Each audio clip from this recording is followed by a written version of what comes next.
Hey, my name is Andrew Guttenberg, and I'm a senior here at Montana State. And before I start my story, I just want to make an observation about people.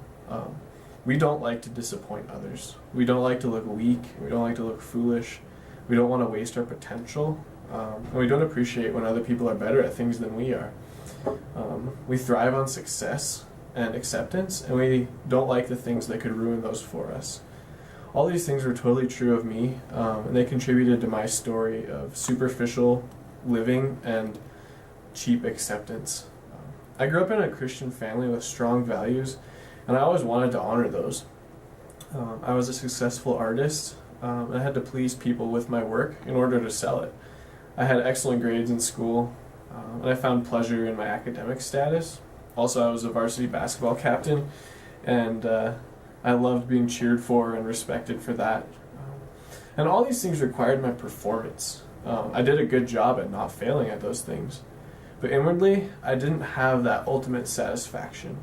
I continually needed to create another painting, or ace another test, or win another basketball game. I lived and died by my appearance to others. So my failures left me depressed and withdrawn, and I was not happy. In 2010, I came to MSU, and my success and my status were not really that meaningful. All of a sudden, I was just one of a crowd. There were hundreds of other 4.0 students. My department was full of talented artists. The gym was full of basketball players who were way better than me. So I lived a life that seemed happy and it seemed right with God. A lot of this was just to please my family and to feel okay about myself. In reality, though, I was doubtful and wandering and sad.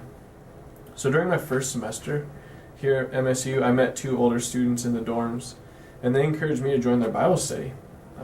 I was at such a low point in my life that I gladly went with them.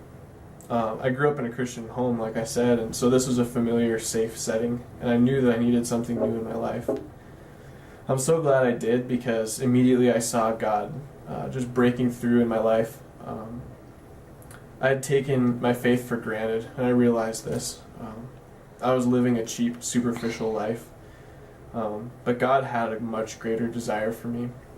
The truth was, I was trying to earn God's favor, just like I tried to earn the favor of people in my life.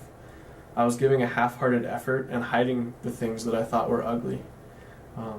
As I read my Bible and was taught by the words and the actions of these guys around me, and by my ever-faithful family that I'm so thankful for, I learned to see how God really wanted to relate to me. You see, God's perfect.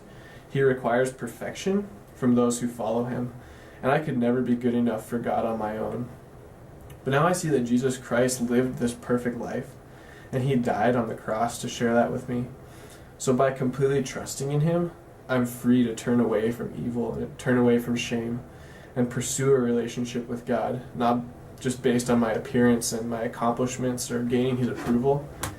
My relationship with God and my relationships with people now are open and vulnerable, and there's freedom in my heart that I'd never experienced. This doesn't mean that I have a perfect life. I still get down sometimes. I still do things that don't please God. But I know without a doubt that I am loved. I'm a son of God. My identity is secure, and it's because it's not based on my efforts, but on my faith. My life is not an award, it's a gift, and this is really a gift that's worth giving your life for. And that's my story. Thanks for taking time to listen to this, and I'm interested in knowing about your story. So use the link at the end of this video to connect with me and share your thoughts. Thanks.